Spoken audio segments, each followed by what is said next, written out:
Howdy folktales, Aubranium here. Welcome back to our series exploring the Bad Tide gameplay in Timberborn.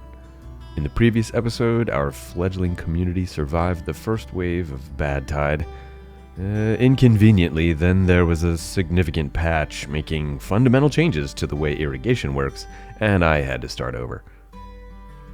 Where before we used single tiles for water dumps, now we use a 3x3 cluster. Everything else is mostly the same. In this episode, we continue a new attempt after the first Bad Tide. Most notably, our initial irrigation system in this run is consolidated into a single source which can provide water for 2 levels of the map. The larger area now required to sustain appropriate irrigation means we need considerably more logs to build them. A single tile can be surrounded by 1 to 4 levees, depending on terrain. With the new technique, we need 2 or 3 times more logs. This will start to eat into the budget in the early game, and unless you're frugal, you won't last beyond the first Bad Tide. Once you have irrigation though, everything stabilizes.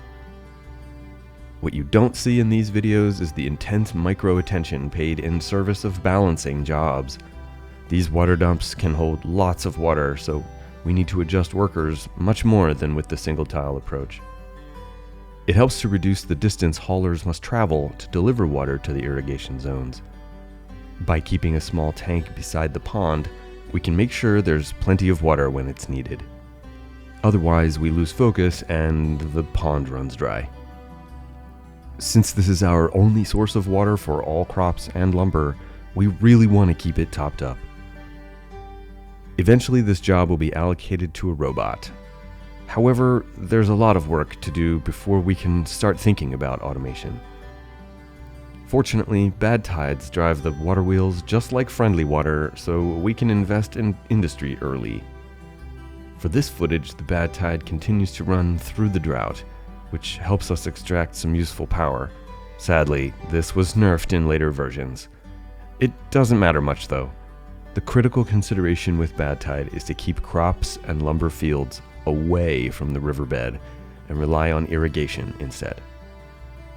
As our community evolves, we need to grow the population to support more jobs to keep the community growing. It's a superposition of vicious and virtuous cycles until we can take advantage of automation. For now, we focus on water harvesting and storage so we can drive the machine, keeping our town alive. In the next episode, we start expanding both industry and farming. And with any luck, the game designers won't change everything out from underneath me and make us all wait again.